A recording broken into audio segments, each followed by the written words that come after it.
서류는 다 준비했고 어머니 서명만 남았어요. 어차피 건강검진 서류라고 속이면 쉽게 넘어오실 거예요. 무슨 서류를 준비한다는 것인지, 자신을 속이려는 계획이 무엇인지 의심이 커졌습니다. 요양원 계약금도 이미 걸어놨어요. 계약만 하면 바로 입소 가능하대요. 집은요? 부동산에 매물 내놨어요? 네, 이미 몇 군데서 문의가 왔어요. 어머니 요양원 들어가시면 바로 계약할 수 있게요, 자신도 모르는 사이에 집이 매물로 나와 있다니, 이것은 분명 불법적인 일이었습니다. 그녀는 어떻게 이런 일이 가능한지 의아했습니다. 서류 위조요? 그건 걱정 마세요. 제 친구가 도와준다고 했으니까요. 미정의 말에 김경순 여사는 더 이상 듣고 있을 수 없었습니다. 그녀는 충격과 공포 속에 아파트를 빠져나왔습니다. 자신의 며느리가 서류를 위조해가며 자신을 요양원에 강제로 보내고 집까지 팔아치우려 한다는 사실이 믿기지 않았습니다. 그녀는 길가에 주저앉아 눈물을 흘렸습니다. 사연을 듣고 난 후 각자의 의견을 댓글로 남겨주시기 바랍니다. 사소한 댓글이라도 사연자분에게 큰 힘이 될 수 있습니다. 각색될 수 있고 사연자분의 입장에서 구성될 수 있습니다. 김경순 여사는 60여 년 전 제주도 어촌마을에서 태어났습니다.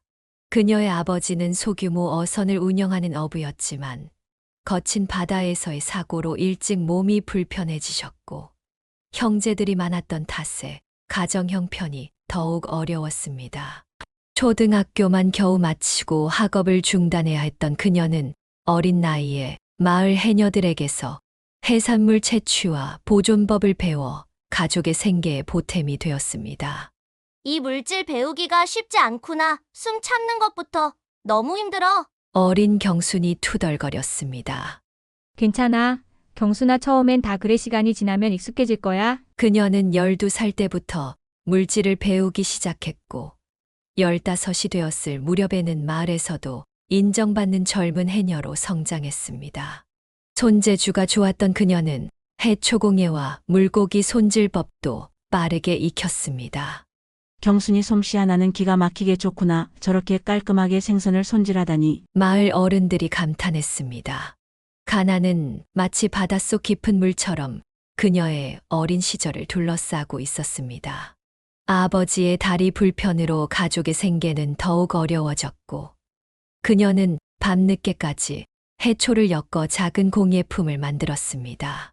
다음 날 아침이면 일찍 일어나 시장에 나가 그것들을 팔았습니다.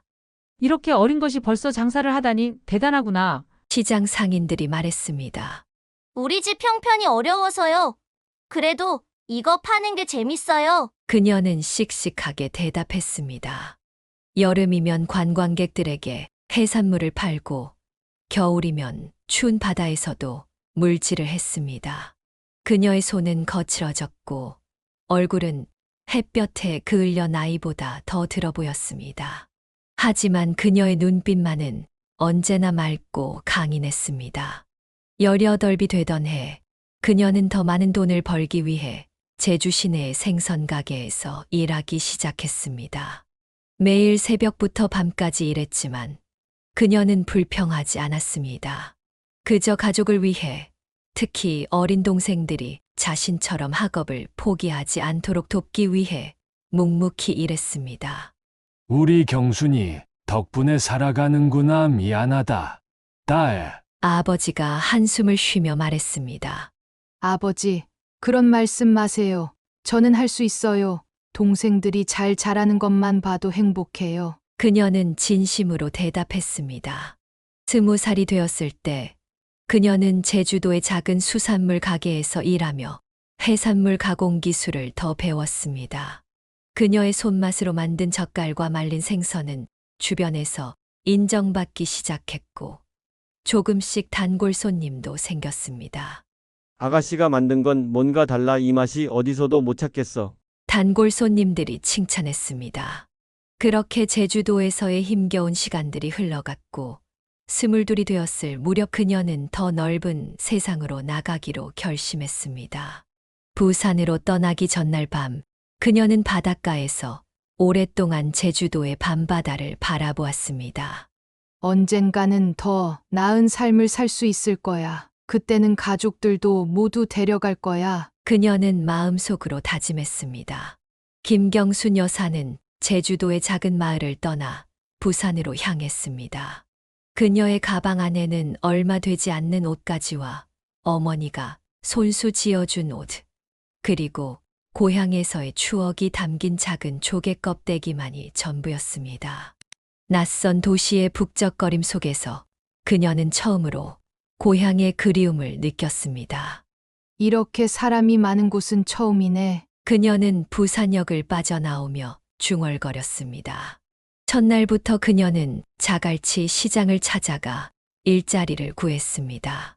제주에서의 경험 덕분에 바다수산이라는 작은 생선 가게에 쉽게 취직할 수 있었습니다. 해녀 출신이라고? 그럼 생선 다루는 건 식은 죽 먹기겠네. 내일부터 나와. 가게 주인이 말했습니다. 생선 손질과 판매, 그리고 가게 정리까지 그녀는 어떤 일도 마다하지 않았습니다. 새벽 4시에 일어나 시장에 나가 신선한 생선을 고르고 밤 10시까지 가게를 지켰습니다. 그런 성실함 덕분에 주인의 신뢰를 얻게 되었고 급여도 조금씩 올랐습니다. 자네 덕분에 손님이 많아졌어. 이번 달부터 월급 올려주겠네. 주인은 그녀의 어깨를 두드리며 말했습니다.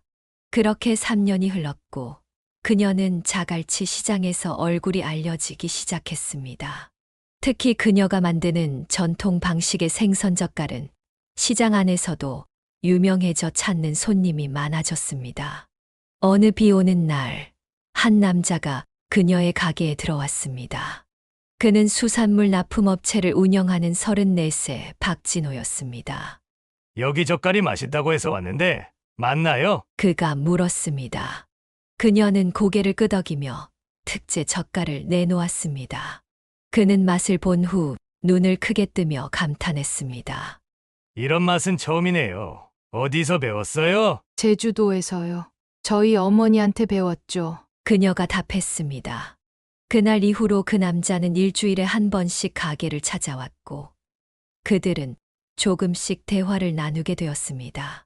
박진호는 전라도 출신으로 일찍 부모를 여의고 홀로 상경의 사업을 일궈낸 사람이었습니다. 우리 같은 사람들은 배경이 없으니까 더 열심히 살아야 해요. 그는 자주 그렇게 말했습니다. 그녀는 그의 성실함과 긍정적인 마음가짐에 점점 마음이 기울었습니다. 교제 6개월 만에 그는 그녀에게 청혼했습니다. 경순 씨, 나랑 같이 살자. 내가 힘들 때 버티게 해준 사람이 경순 씨였어. 진호는 작은 반지를 꺼내며 말했습니다. 그녀는 잠시 고민했지만 이 성실한 남자와 함께라면 안정된 삶을 살 수 있을 것 같았습니다. 결혼 초기에는 행복했습니다. 그들은 작은 아파트를 얻어 새 생활을 시작했고 진호의 사업도 점차 확장되었습니다. 경순 여사는 임신을 하게 되었고 첫 아들을 낳았습니다. 예쁘게 잘 키우자. 진호는 아들을 품에 안으며 기뻐했습니다. 이듬해에는 둘째 아들도 태어났고 그들은 행복한 가정을 이루는 듯 했습니다. 하지만 시간이 흐를수록 진호는 사업 확장을 이유로 집을 비우는 일이 많아졌습니다. 처음에는 제주도로, 그 다음에는 울산으로, 심지어 해외 출장까지 잦아졌습니다. 또 가. 애들이 아빠 얼굴 본 지 일주일이 넘었어. 그녀가 불평했습니다. 진호는 한숨을 쉬며 대답했습니다. 난 우리 가족 위해서 일하는 거야. 좀 이해해줘. 그렇게 그는 점점 가정에서 멀어졌고 김경순 여사는 두 아들을 혼자 키우다시피 했습니다. 그녀는 가끔 남편이 없는 저녁 식탁에 앉아 허전함을 느꼈지만 아이들을 위해 씩씩한 모습을 보여주려 노력했습니다. 김경순 여사의 마음속에 의심의 씨앗이 자라기 시작한 것은 큰아들 종수가 초등학교 3학년, 작은 아들 근수가 1학년이 되던 해였습니다. 남편은 한 달에 절반 이상을 집을 비웠고 전화 통화도 점점 짧아졌습니다. 그녀는 남편의 바쁜 일정을 이해하려 했지만 직감적으로 무언가 잘못되고 있다는 느낌을 지울 수 없었습니다. 오늘은 아이들 학예회인데 꼭 와주면 안 될까? 그녀가 전화로 물었습니다. 진호는 잠시 침묵했다가 대답했습니다. 미안해. 오늘은 중요한 미팅이 있어서 다음번에는 꼭 갈게. 하지만 그 다음번은 결코 오지 않았습니다. 그러던 어느 날, 김경순 여사는 남편의 사무실을 깜짝 방문하기로 했습니다. 아이들이 직접 만든 도시락을 들고 가는 길이었습니다. 현관문을 열려던 순간, 그녀는 유리창 너머로 남편과 젊은 여성이 친밀하게 대화하는 모습을 보았습니다. 남편은 그 여성의 어깨에 손을 얹고 웃고 있었고, 그들 사이에 흐르는 분위기는 단순한 비즈니스 관계가 아님을 직감했습니다. 진호 씨, 나왔어요. 그녀는 떨리는 목소리로 말했습니다. 남편과 그 여성은 놀란 표정으로 그녀를 바라보았습니다. 진호는 당황하며 일어섰습니다. 여보, 왜 미리 연락도 없이? 종수랑 근수가 아빠 보고 싶어 해서. 이게 무슨 상황이에요? 그녀의 질문에 방 안에는 무거운 침묵이 흘렀습니다. 젊은 여성은 민망한 듯 자리를 피했고, 진호는 어색하게 웃으며 상황을 무마하려 했습니다. 오해하지 마. 그냥 직원이야. 업무 얘기 중이었어. 그날 저녁 집으로 돌아온 진호는 평소보다 일찍 귀가했습니다. 아이들이 잠든 후 그들은 마주 앉았습니다. 오늘 본 여자는 누구야? 그녀가 직접적으로 물었습니다. 진호는 잠시 망설이다가 마침내 입을 열었습니다. 정은이, 우리 회사 세납품 담당자야. 근데 솔직히 말할게. 우리 사이가 단순한 직장 관계는 아니야. 그의 고백에 경순 여사는 온몸이 얼어붙는 느낌이었습니다. 하지만 이미 예상했던 일이라 그런지 놀라움보다는 깊은 상실감이 그녀를 덮쳤습니다. 얼마나 오래됐어? 6개월 정도. 그래서 집에 안 오고 전화도 안 받고. 그녀의 목소리가 떨렸습니다. 진호는 고개를 숙였다가 천천히 들어올렸습니다. 미안해. 하지만 난 정은이를 정말 사랑해. 너랑은 다른 감정이야. 열정, 설렘, 이런 걸 느껴본 적이 없었어. 그 말은 그녀의 가슴에 칼을 꽂는 것 같았습니다. 10년 동안의 결혼 생활, 두 아이를 낳고 기르며 함께했던 시간들이 무너져 내렸습니다. 그럼 이제 어쩌자는 거야? 이혼했으면 해. 정은이랑 새 출발하고 싶어. 그는 차분하게 말했습니다. 경순 여사는 그 순간 자신의 인생이 완전히 달라질 것임을 느꼈습니다. 분노, 배신감, 두려움이 한꺼번에 밀려왔지만 그녀는 아이들을 생각하며 감정을 억눌렀습니다. 이혼 절차는 예상보다 빠르게 진행되었습니다. 진호는 양육비와 위자료를 지급하기로 했고 아이들의 양육권은 그녀가 갖게 되었습니다. 하지만 물질적인 보상이 그녀의 마음의 상처를 치유할 수는 없었습니다. 엄마, 아빠는 언제 돌아와? 작은 아들 근수가 눈을 동그랗게 뜨고 물었습니다. 그녀는 아이의 머리를 쓰다듬으며 대답했습니다. 아빠는 이제 다른 집에서 살 거야. 하지만 가끔 너희들 보러 올 거고 전화도 자주 할 거야. 그럼 우리 가족 아니에요? 그 순진한 질문에 그녀의 눈에서 눈물이 흘렀습니다. 하지만 곧 그녀는 눈물을 닦고 미소를 지었습니다.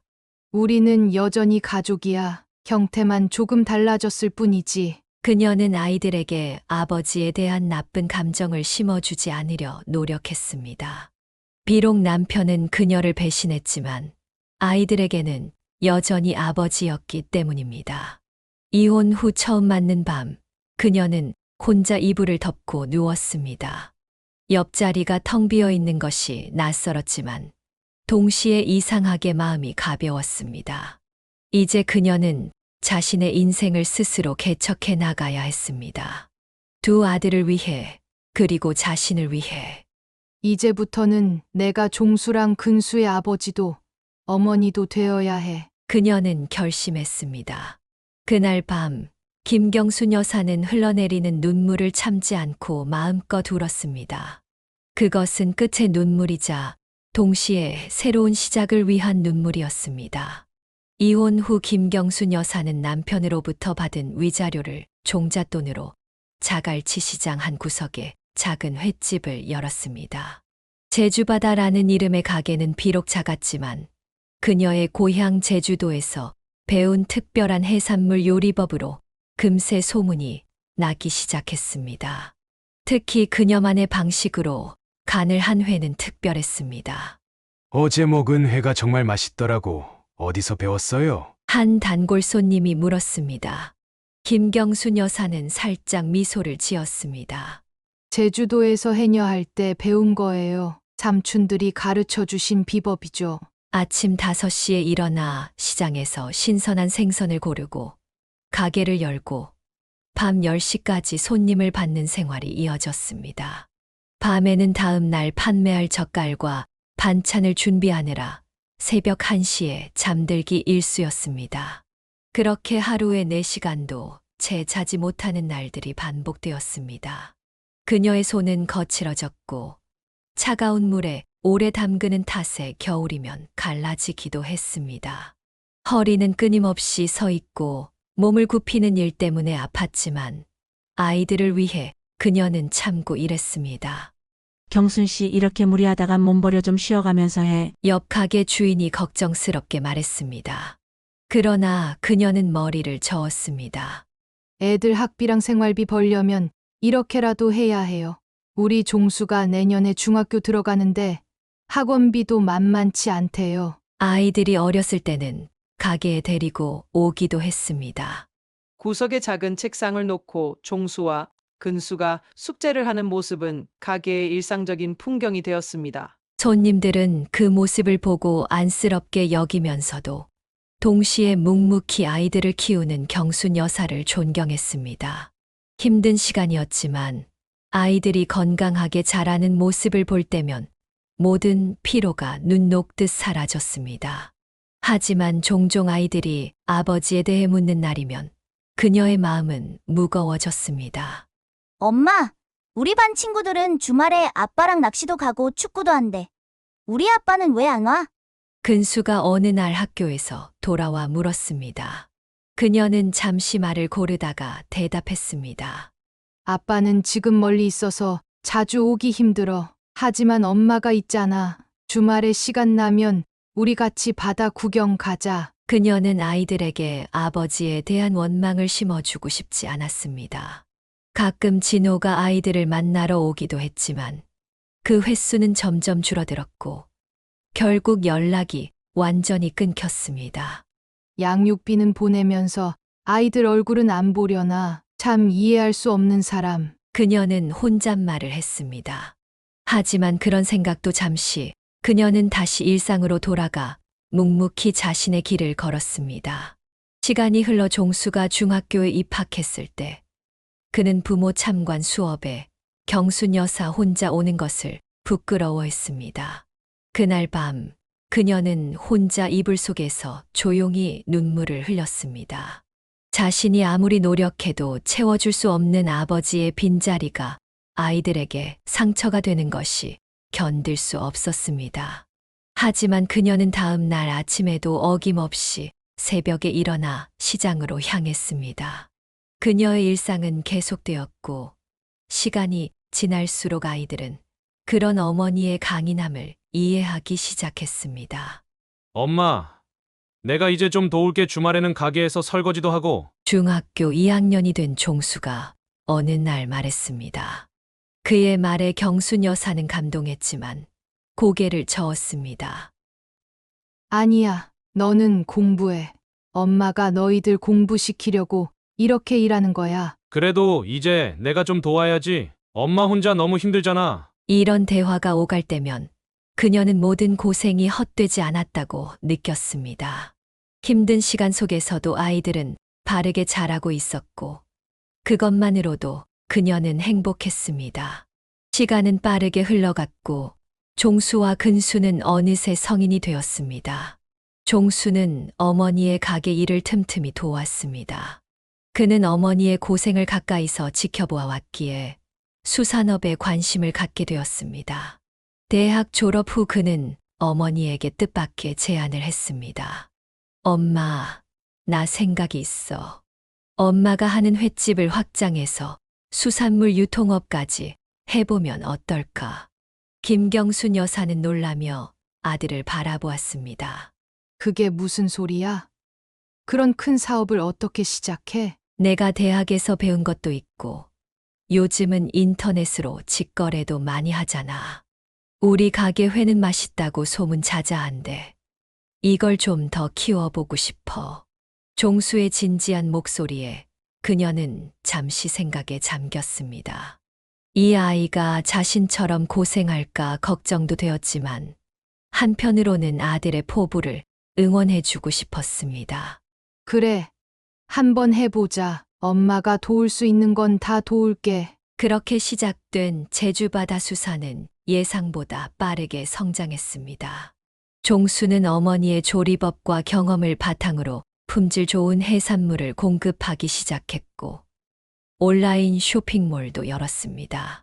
그의 성실함과 정직한 사업 방식은 고객들의 신뢰를 얻었고 3년 만에 직원 10명 규모의 회사로 성장했습니다. 한편 작은 아들 근수는 형과는 다른 길을 걸었습니다. 그는 어릴 때부터 음식에 관심이 많아 요리사가 되고 싶어 했습니다. 고등학교를 졸업하고 그는 호주로 유학을 떠나 요리학교에 입학했습니다. 엄마, 걱정 마세요. 제가 꼭 유명한 셰프가 되어서 돌아올게요. 공항에서 떠나기 전 근수가 약속했습니다. 김경순 여사는 눈물을 참으며 고개를 끄덕였습니다. 그래, 꼭 그렇게 되라. 엄마는 내가 하고 싶은 일 하는 걸 항상 응원한다. 처음에는 매주 전화가 오고 이메일도 자주 왔지만 시간이 지날수록 근수의 연락은 뜸해졌습니다. 한 달에 한 번, 그리고 두세 달에 한 번으로 줄어들었습니다. 김경순 여사는 그 이유를 알고 있었습니다. 젊은이가 타국에서 새로운 생활에 적응하고 자신의 길을 찾아가는 과정이었습니다. 근수 소식 들었어? 종수가 어느 날 물었습니다. 그녀는 살짝 한숨을 쉬며 대답했습니다. 한 달 전에 한 번 전화 왔었어. 한 식당에서 일한대. 일이 바빠서 연락 못했다고 하더라. 그래도 좀 더 자주 연락하면 좋을 텐데. 엄마 걱정하시잖아. 종수의 말에 그녀는 미소를 지었습니다. 괜찮아. 젊을 때는 다 그런 거야. 나중에 자기 길 찾으면 돌아올 거야. 그 무렵 종수는 미정이라는 여성을 만나 연애를 시작했고 2년 후 결혼을 했습니다. 미정은 대학에서 식품영양학을 전공한 똑똑한 여성이었고 김경순 여사는 처음부터 그녀가 마음에 들었습니다. 결혼 초기에는 김경순 여사도 종수의 사업을 돕기 위해 회사에 출근했습니다. 그녀의 해산물에 대한 지식과 요리 실력은 회사의 큰 자산이었습니다. 하지만 며느리 미정이 회사 일에 적응하고 능숙해지면서 자연스레 그녀는 뒤로 물러나게 되었습니다. 어머니, 이제는 제가 할게요. 어머니는 좀 쉬세요. 미정의 말에 처음에는 섭섭한 마음도 들었지만 오랜 세월 일해온 피로가 몰려오는 것을 느끼며 김경순 여사는 물러나기로 했습니다. 그래, 이제 젊은 사람들이 해야지. 나는 너무 오래 일했어. 그렇게 그녀는 조금씩 일상에서 물러나기 시작했습니다. 대신 손주가 태어나자 그 아이를 돌보는데 시간을 보냈습니다. 근수는 여전히 호주에서 요리 공부를 계속했고 가끔 보내오는 사진 속에서 그는 행복해 보였습니다. 엄마, 내가 만든 요리에 어때요? 영상통화로 자신이 만든 요리를 자랑하는 근수를 보며 그녀는 두 아들이 각자의 길에서 잘 자라준 것에 감사했습니다. 비록 근수가 멀리 있어 자주 보지 못하는 것은 섭섭했지만 그녀는 큰아들 종수와 며느리 그리고 손주에게 더 많은 사랑을 쏟기로 마음먹었습니다. 사람이 늙으면 욕심을 버려야 해. 내 아이들이 잘 살면 그걸로 충분해. 그녀는 자주 그렇게 스스로를 위로했습니다. 하지만 내심으로는 작은 아들 근수가 언젠가 돌아오기를, 그리고 큰아들 종수의 가정이 더욱 화목해지기를 간절히 바랐습니다. 결혼 초기의 며느리 미정은 김경순 여사에게 상당히 공손하고 다정했습니다. 회사 일을 배우면서도 시어머니의 조언을 존중하는 듯했고, 주말이면 종종 집으로 초대해 함께 식사를 하기도 했습니다. 하지만 결혼 3년 차에 접어들면서 미정의 태도는 서서히 변하기 시작했습니다. 처음에는 사소한 일들이었습니다. 김경순 여사가 주말에 식사를 제안했을 때 미정은 미소를 지으며 대답했습니다. 아, 죄송해요. 어머니 이번 주말엔 친정에 가기로 했어요. 다음에 시간 될 때 연락드릴게요. 그런 일이 한두 번이 아니었고, 다음에라는 약속은 좀처럼 지켜지지 않았습니다. 어느 날 김경순 여사는 며느리가 좋아할 것 같은 특별한 해산물 요리를 준비해 아들 회사로 찾아갔습니다.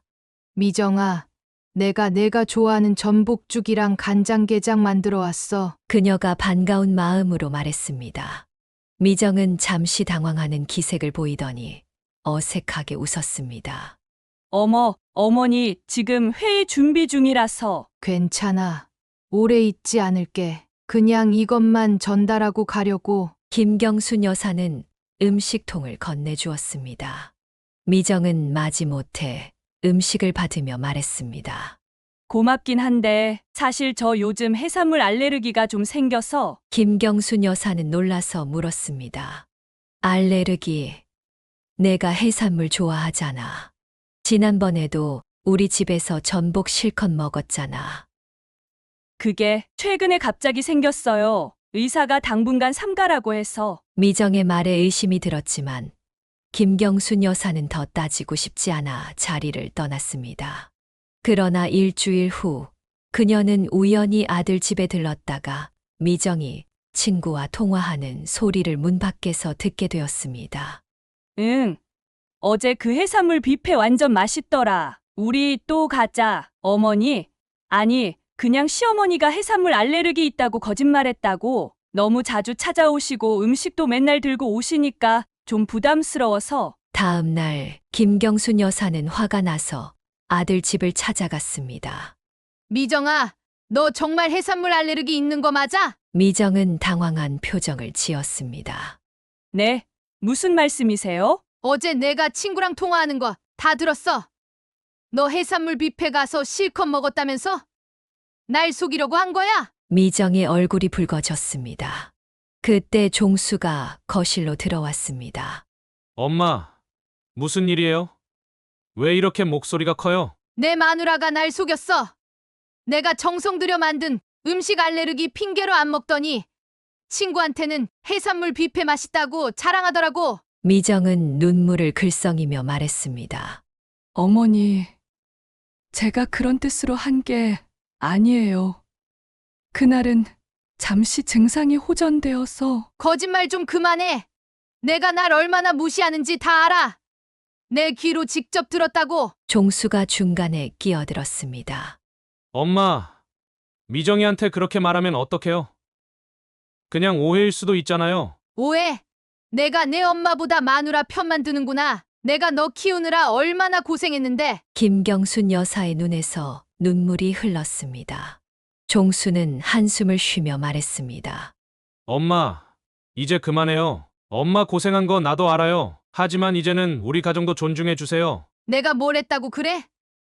음식 하나 가져다 준 게 뭐가 잘못이야? 미정이 갑자기 소리쳤습니다. 그러니까 문제예요. 어머니는 항상 저희 집에 와서 이것저것 간섭하시잖아요. 제가 음식하는 방식도 집안 정리하는 방식도 모두 의견 내시고 숨이 막혀요. 뭐라고? 내가 언제 간섭했어? 나는 그냥 도와주려고 한 것뿐인데. 종수가 다시 중재에 나섰습니다.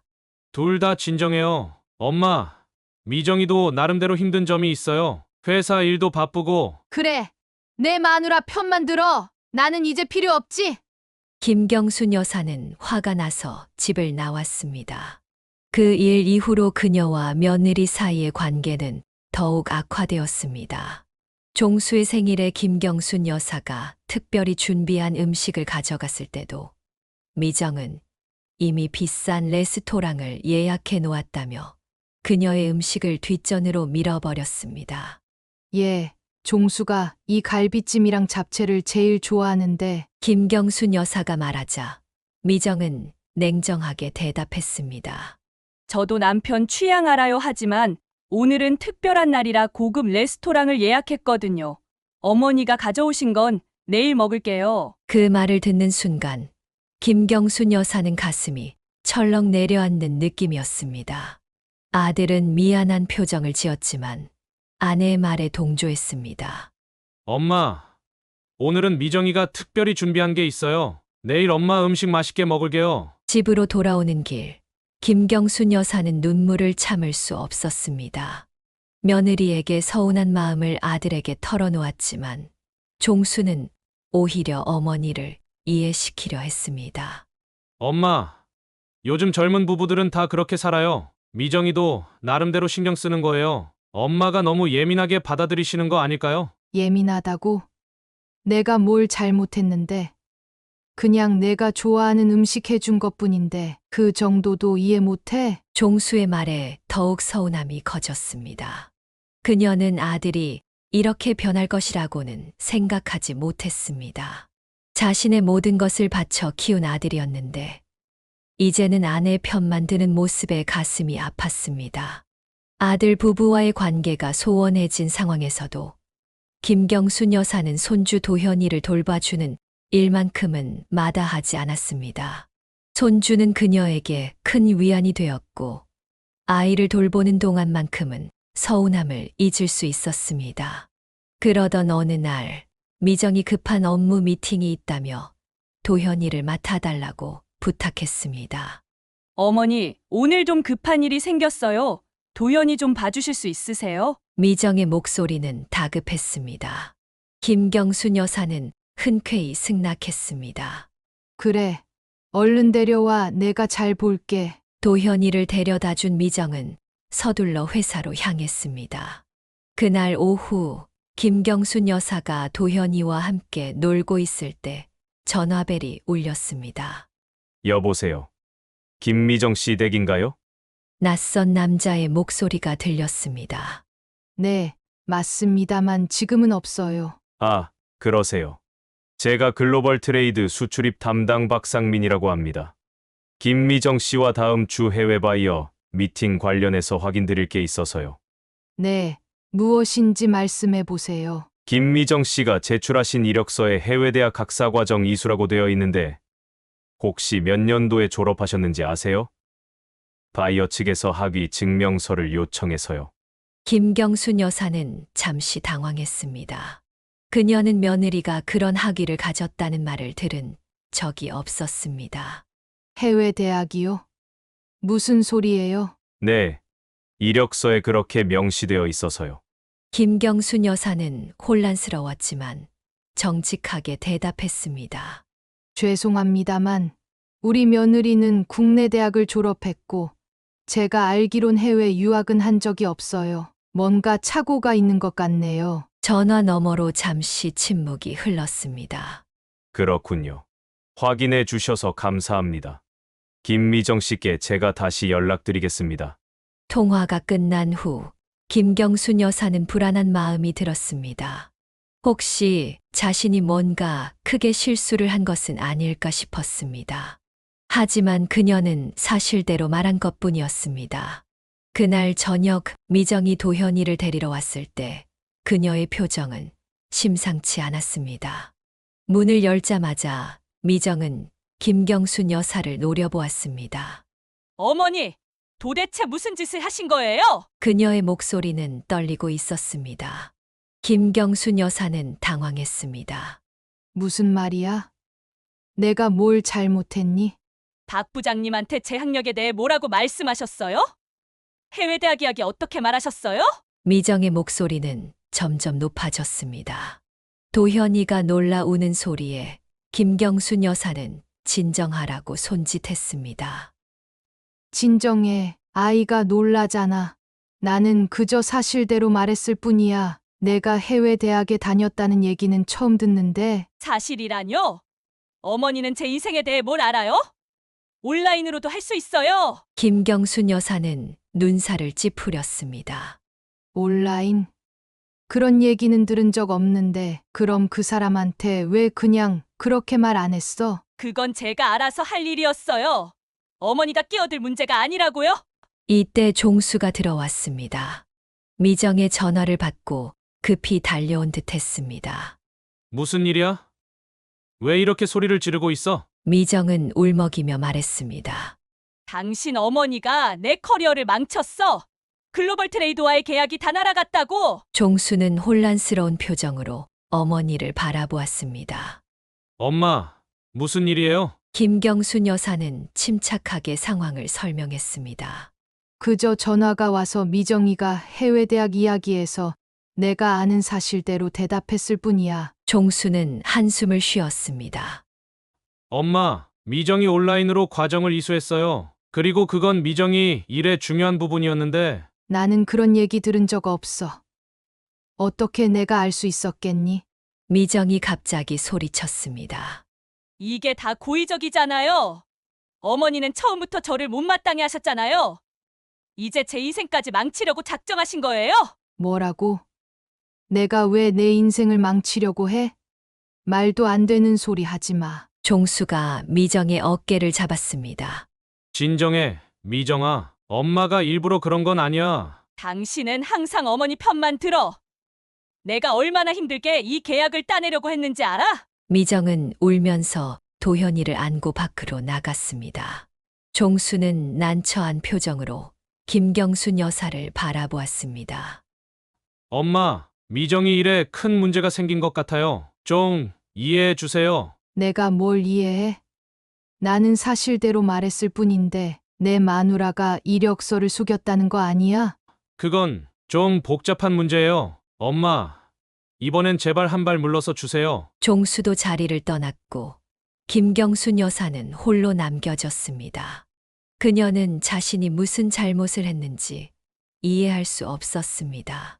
단지 질문에 정직하게 대답했을 뿐인데 왜 모든 사람이 그녀를 탓하는 것인지 이해할 수 없었습니다. 이 사건 이후 미정은 김경순 여사를 완전히 적대시하기 시작했습니다. 손주를 데려다 주는 것도 꺼려했고 종수에게도 어머니와 거리를 두라고 종용했습니다. 김경순 여사는 가슴이 아팠지만 자신은 잘못한 것이 없다고 생각했습니다. 오히려 미정이 자신의 경력을 속인 것이 문제라고 여겼습니다. 그럼에도 불구하고 밤마다 그녀는 잠을 이루지 못하고 뒤척였습니다. 손주를 볼 수 없다는 사실이 가장 가슴 아팠습니다. 그리고 아들마저 자신에게서 멀어지는 것 같아 외로움이 깊어졌습니다. 며느리와의 불화가 깊어진 후에도 김경순 여사는 아들에게 연락이 오면 늘 반가워했습니다. 그러나 점차 아들의 방문에도 목적이 있다는 것을 깨닫게 되었습니다. 하루는 종수가 평소보다 더 공손한 태도로 찾아왔습니다. 엄마, 오랜만이에요. 잘 지내셨어요? 종수는 과일 바구니를 내밀며 말했습니다. 김경순 여사는 반가움에 아들을 안방으로 안내했습니다. 그래. 요새 바빠서 연락도 잘 안 하더니 무슨 일 있니? 차를 마시며 한참을 일상적인 대화를 나누던 종수는 마침내 본론을 꺼냈습니다. 사실 엄마한테 부탁드릴 게 있어서 왔어요. 무슨 일인데? 회사를 좀 확장하려고 하는데 자금이 좀 부족해서요. 은행 대출도 알아봤는데 조건이 까다로워서 엄마가 좀 도와주실 수 있을까요? 김경순 여사는 순간 가슴이 무거워졌습니다. 아들이 그냥 자신을 보러 온 것이 아니라 돈을 빌리러 왔다는 사실이 서글펐습니다. 하지만 그녀는 아들의 성공을 위해서라면 무엇이든 해주고 싶었습니다. 얼마나 필요한데? 3천만 원 정도요. 6개월 후에는 꼭 갚을게요. 김경순 여사는 잠시 생각에 잠겼습니다. 그것은 그녀가 가게를 운영하며 모아둔 노후 자금의 상당 부분이었습니다. 그래, 내일 통장에서 빼서 줄게. 종수는 기뻐하며 그녀의 손을 잡았습니다. 고마워요, 엄마. 정말 큰 도움이 될 거예요. 꼭 성공해서 갚을게요. 다음 날 김경순 여사는 약속대로 돈을 준비했고 종수는 미정과 함께 찾아왔습니다. 종수는 고맙다는 인사를 여러 번 했지만 미정은 형식적인 감사 인사만 한 채 무표정한 얼굴로 서 있었습니다. 이것이라도 도움이 되면 좋겠구나. 김경순 여사가 돈이 든 봉투를 건넸습니다. 미정은 무심하게 받아들며 말했습니다. 감사합니다. 그 한마디가 전부였습니다. 그녀의 차가운 태도에 김경순 여사는 상처를 받았지만 내색하지 않았습니다. 그 후로도 종수는 종종 자금 지원을 요청했고 김경순 여사는 그때마다 도와주었습니다. 하지만 돈을 빌려간 후에는 연락이 뜸해지곤 했습니다. 약속했던 갚을 시점이 되어도 종수는 사업이 아직 궤도에 오르지 않았다며 변명을 늘어놓았습니다. 한편 미정은 주말마다 도현이를 맡기러 왔습니다. 그녀는 도현이를 데려다 주면서도 고마움을 표현하지 않았고 오히려 김경순 여사가 손주를 돌보는 방식을 비난했습니다. 어머니, 도연이 옷은 왜 이렇게 입혀요? 요즘 아이들은 이런 스타일 안 입어요. 미정이 도현이를 데리러 와서 말했습니다. 김경순 여사는 당황스러웠습니다. 그냥 편하게 입히려고 했는데. 그리고 간식도 너무 달고 인스턴트 음식만 주시는 것 같아요. 도연이 건강에 안 좋아요. 김경순 여사는 억울했습니다. 그녀는 손주를 위해 직접 과일을 깎고 영양가 있는 간식을 준비했는데도 미정은 항상 트집을 잡았습니다. 내가 직접 만든 간식인데 인스턴트 아니야. 그리고 어머니, 제발 도연이 앞에서 사투리 좀 쓰지 말아주세요. 국제학교 다니는데 애가 사투리 쓰면 친구들한테 놀림 받아요. 이 말에 김경순 여사는 가슴이 찔렸습니다. 자신의 말투가 손주에게 해가 된다는 생각은 해본 적이 없었습니다. 내가 60년 넘게 써온 말투를 어떻게 바꾸라는 거니? 노력이라도 해보세요. 도연이 미래를 위해서요. 미정의 냉정한 말에 김경순 여사는 눈물이 날 것 같았습니다. 자신이 정성껏 돌보는 손주에게 자신의 존재가 오히려 해가 된다는 말은 큰 상처였습니다. 알았다. 노력해볼게. 그녀는 억울함을 참으며 대답했습니다. 그날 이후 김경순 여사는 도현이 앞에서 가능한 표준어를 쓰려고 노력했습니다. 말을 할 때마다 긴장하고 조심스러워졌고 그것이 손주와의 자연스러운 대화를 방해했습니다. 어느 날 도현이가 물었습니다.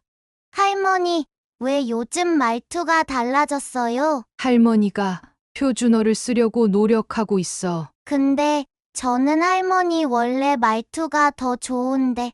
도현이의 순수한 말에 김경순 여사는 가슴이 뭉클했습니다. 그러나 며느리의 말이 떠올라 그녀는 계속해서 자신의 말투를 조심했습니다. 이렇게 그녀는 아들 부부에게 경제적으로 도움을 주고 손주를 돌봐주면서도 감사는커녕 비난만 받는 상황이 계속되었습니다. 하지만 그녀는 가족을 위해 묵묵히 참았습니다. 그녀의 인내심에도 한계가 있었으나 가족의 화목을 위해 자신의 감정을 억누르고 있었습니다. 나는 그저 도움이 되고 싶었을 뿐인데. 김경순 여사는 혼자 있을 때면 자주 중얼거렸습니다. 손주 도현이만이 그녀에게 위안이 되었고 도현이를 위해서라도 그녀는 더 참고 견디기로 마음먹었습니다. 김경순 여사의 생활은 손주 도현이가 주는 작은 기쁨으로 버틸 수 있었습니다. 그 어떤 냉대와 무시도 도현이의 천진난만한 웃음 앞에서는 잊을 수 있었습니다. 그러나 어느 주말 도현이가 평소와 달리 침울한 모습으로 할머니 집에 맡겨졌습니다. 평소 활발하던 아이가 조용히 구석에 앉아 장난감만 만지작거리는 모습이 이상했습니다. 도연아, 오늘은 왜 이렇게 조용하니? 어디 아픈 거야? 김경순 여사가 물었습니다. 도현이는 고개를 저었습니다. 아니요. 그럼 무슨 일 있었어? 할머니한테 말해볼래? 도현이는 주변을 살피더니 작은 목소리로 속삭였습니다.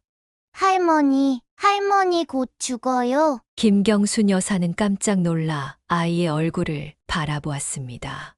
뭐라고? 그게 무슨 소리니? 엄마가 그랬어요. 할머니는 이제 오래 못 산대요. 그래서 요양원에 가야 한대요. 도현이의 말에 김경순 여사는 숨이 막히는 듯 했습니다. 그녀는 평정을 유지하려 노력하며 더 자세히 물었습니다. 엄마가 언제 그런 말을 했는데? 어제요. 아빠랑 싸우면서요. 할머니를 요양원에 보내야 한다고, 할머니 집은 팔아야 한다고. 도현이는 눈물을 글썽이며 말했습니다.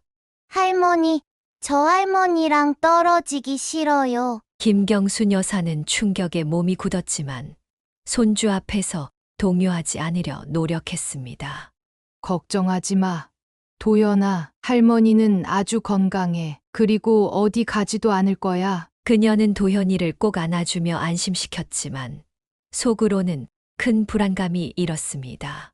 며느리가 왜 그런 말을 했는지, 정말 자신을 요양원에 보내려는 계획이 있는 건지 의심이 들었습니다.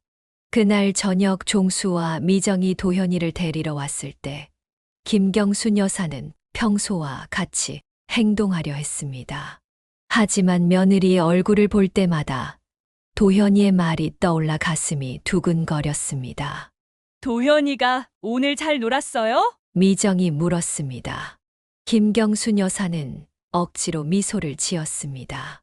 그럼 아주 잘 놀았지. 미정은 도현이의 가방을 확인하다가 갑자기 말했습니다. 아, 도현이 태블릿을 집에 두고 왔네요. 내일 학원에서 필요한데. 내가 가져다 줄게. 어차피 내일 시장 볼 일도 있고. 김경순 여사가 제안했습니다.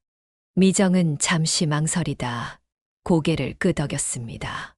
그럼 수고 좀 해주세요. 다음 날 오전 김경순 여사는 도현이의 태블릿을 가져다 주기 위해 아들 집으로 향했습니다. 아파트 현관에 도착해 초인종을 누르려는 순간 안에서 미정의 목소리가 들렸습니다. 전화 통화 중인 듯 했습니다. 네, 모든 준비 다 됐어요. 어머니는 아직 모르세요. 당일까지 비밀로 해야 해요. 김경순 여사는 순간 손이 멈췄습니다.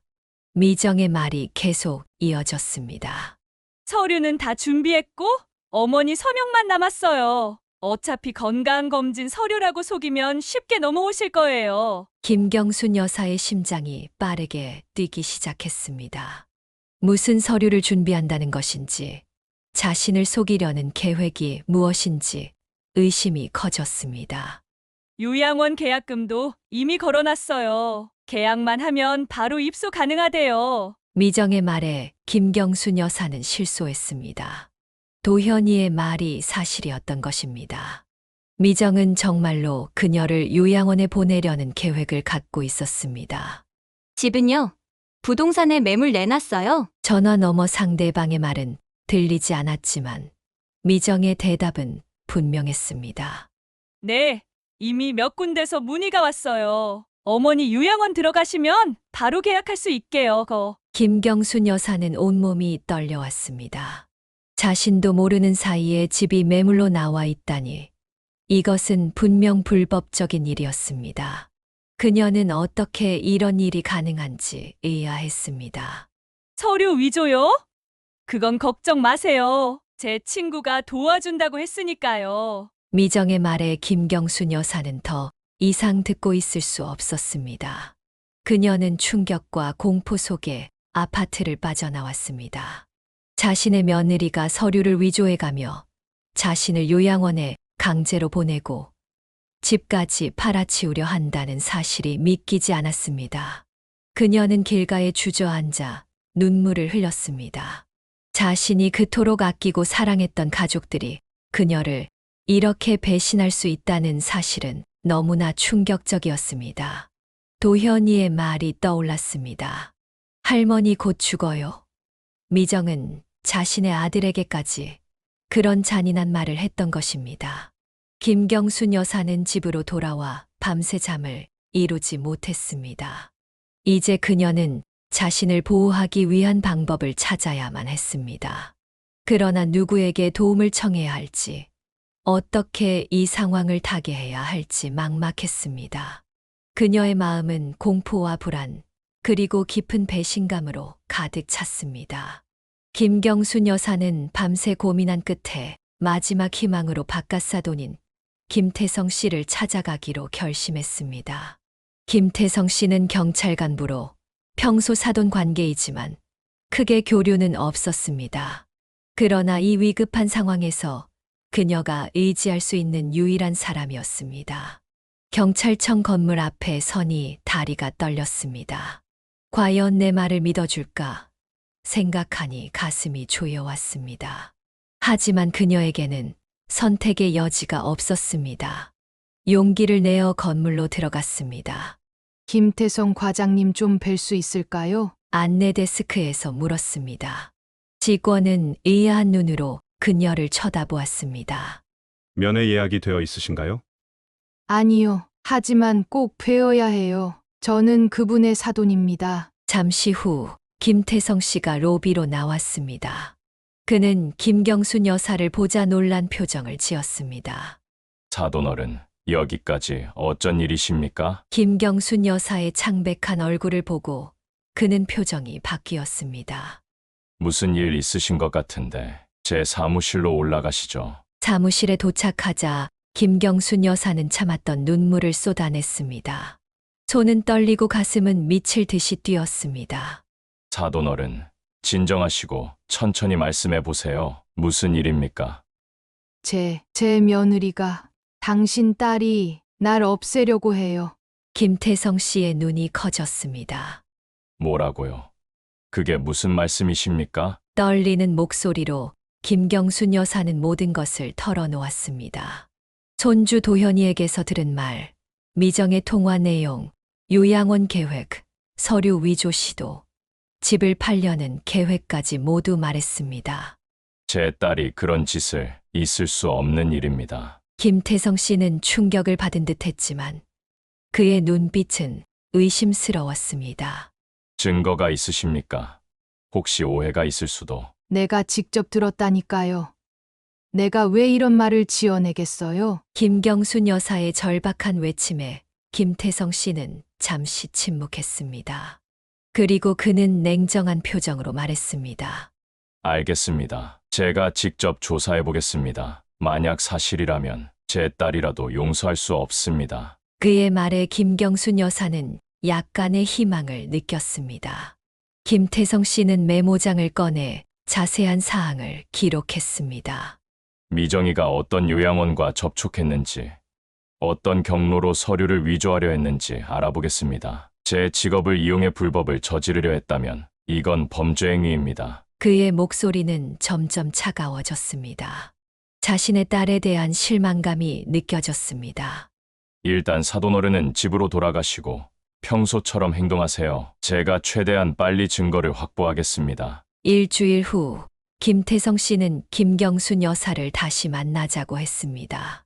그의 표정은 무겁고 어두웠습니다. 사돈어른, 모든 것이 사실이었습니다. 그는 테이블 위에 서류 뭉치를 올려놓았습니다.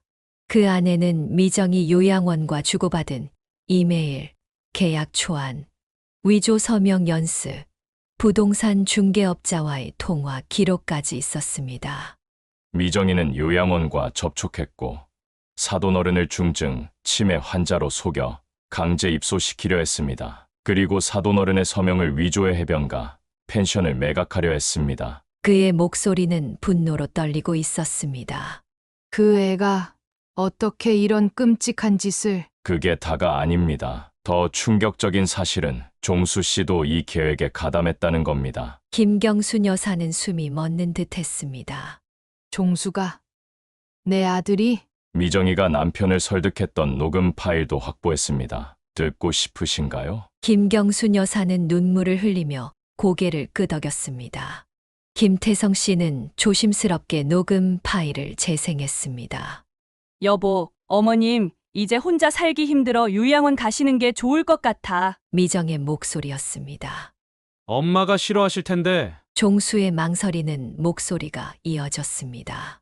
당신 어머니 돈이면 우리 회사비 따 갚고도 남아. 도현이 유학도 보낼 수 있어. 어차피 곧 돌아가실 텐데 괜히 고생만 하시겠어? 하지만 그래도 이대로 가다간 우리도 망해. 당신이 선택해. 어머니냐, 우리 가족이냐? 녹음이 끝나고 방 안에는 무거운 침묵만이 흘렀습니다. 김경순 여사는 가슴을 움켜쥐었습니다. 숨이 제대로 쉬어지지 않았습니다. 내가 그렇게 키운 자식이 어쩌면. 김태성 씨는 김경순 여사의 손을 잡아주었습니다. 제가 이 일을 밝혀내느라 제 딸의 범죄 행위를 추적해야 했습니다. 가족이지만 법과 정의가 우선입니다. 정말 죄송합니다. 사돈어른. 그의 눈에도 눈물이 맺혔습니다. 딸의 비행을 마주한 아버지의 고통이 느껴졌습니다. 이제 어떻게 하실 겁니까? 고소하시겠습니까? 김경순 여사는 잠시 생각에 잠겼습니다. 자식을 고소한다는 것은 상상도 할 수 없는 일이었지만 그들의 배신은 용서하기 힘든 것이었습니다. 아직 결정하지 못했어요. 하지만 이대로 넘어갈 수는 없어요. 저는 사돈어른 편에 서겠습니다. 제 딸이라도 이런 일은 용납할 수 없습니다. 김태성 씨의 단호한 목소리에 김경순 여사는 깊은 감사함을 느꼈습니다. 모든 것이 무너져 내리는 상황에서 예상치 못한 동맹자를 얻은 것이었습니다. 진실을 마주한 김경순 여사와 김태성 씨는 결국 모든 사실을 공개하기로 했습니다. 그들은 종수와 미정 부부를 김경순 여사의 집으로 불렀습니다. 도현이는 이웃집에 맡겨 어른들의 이야기를 듣지 않도록 했습니다. 김경순 여사의 거실에는 무거운 침묵이 감돌았습니다. 종수와 미정은 어색한 표정으로 앉아 있었고 김태성 씨는 굳은 얼굴로 서류 가방을 들고 있었습니다. 갑자기 왜 모이자고 한 거예요? 무슨 일 있어요? 미정이 가장 먼저 불편한 침묵을 깼습니다. 그녀는 아버지의 존재에 의아한 표정이었습니다. 아버지, 여기서 뭐 하세요? 김태성 씨는 딸을 똑바로 쳐다보지 못하고 테이블 위에 서류 뭉치를 올려놓았습니다. 오늘 너희들에게 보여줄 것이 있어서 왔다. 그의 목소리는 무겁고 차가웠습니다. 종수가 불안한 눈빛으로 서류를 바라보았습니다. 무슨 서류인데요? 김경순 여사가 천천히 입을 열었습니다. 종수야, 내가 나를 요양원에 보내려고 했다는 걸 알고 있다. 종수의 얼굴이 순간 하얗게 변했습니다. 그는 부인하려 했으나 말이 제대로 나오지 않았습니다. 엄마, 무슨 말씀을? 김태성 씨가 차분하게 서류를 펼쳤습니다. 더 이상 거짓말은 그만둬라. 모든 증거가 여기 있다. 그는 하나씩 증거를 제시했습니다. 요양원 계약서, 김경순 여사의 위조 서명, 부동산 매매 계약 초안, 그리고 마지막으로 녹음 파일을 재생했습니다. 미정과 종수의 대화가 생생하게 흘러나왔습니다. 녹음이 끝나자 미정은 창백한 얼굴로 자리에서 일어났습니다. 이건 불법 녹음이에요. 아버지, 어떻게 이럴 수 있어요? 불법 녹음. 그게 지금 중요한 게 아니다. 내가 사돈어른을 속여서 요양원에 보내고 집을 빼앗으려 했다는 게 중요하지. 김태성 씨의 목소리가 높아졌습니다. 그는 평생 딸에게 목소리를 높인 적이 없었지만 이날만큼은 분노를 억누를 수 없었습니다. 미정아, 내가 정말 이런 짓을 했니? 종수가 충격에 빠진 목소리로 물었습니다. 미정은 울음을 터뜨리며 소리쳤습니다.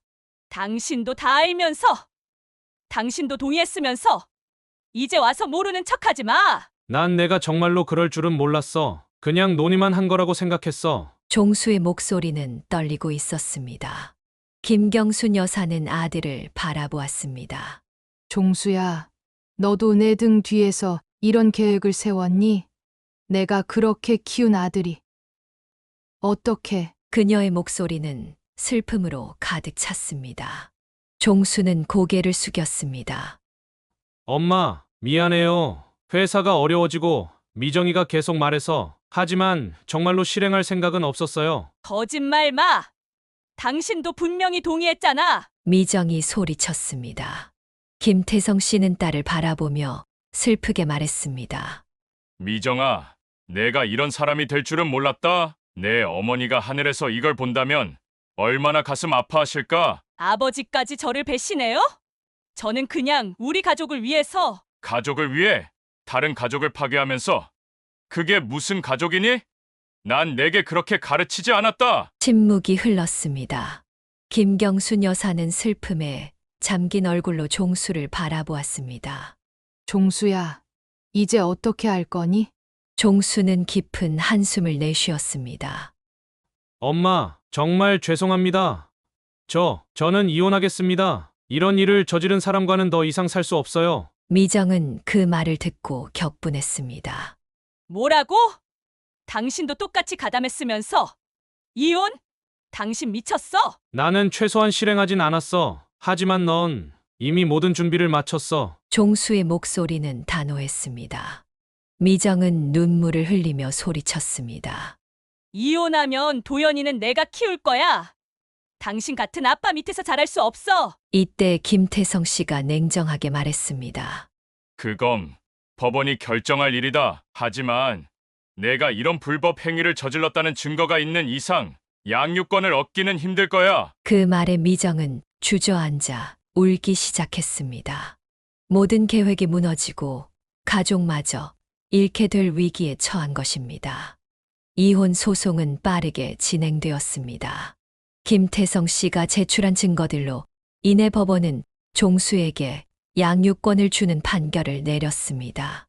미정은 최소한의 면접권만 얻었을 뿐 도현이와 함께 살 수 없게 되었습니다. 이혼 후 종수는 도현이를 데리고 김경순 여사의 집 근처로 이사했습니다. 미정은 모든 것을 잃고 친정으로 돌아갔지만 김태성 씨도 딸의 행동에 너무 실망하여 냉담한 태도를 보였습니다. 아버지, 저 정말 잘못했어요. 용서해 주세요. 미정이 애원했지만 김태성 씨는 고개를 저었습니다. 시간이 필요하다. 내가 진정으로 반성하고 변할 때까지 나도 너를 예전처럼 대할 수 없을 것 같구나. 그렇게 한 가족이 완전히 해체되었습니다. 미정은 친구들과 지인들 사이에서도 평판이 나빠져 취업조차 어려워졌고 경제적으로도 힘든 상황에 처했습니다. 그녀는 자신의 욕심과 계획이 얼마나 잘못된 것이었는지 뼈저리게 깨닫게 되었습니다.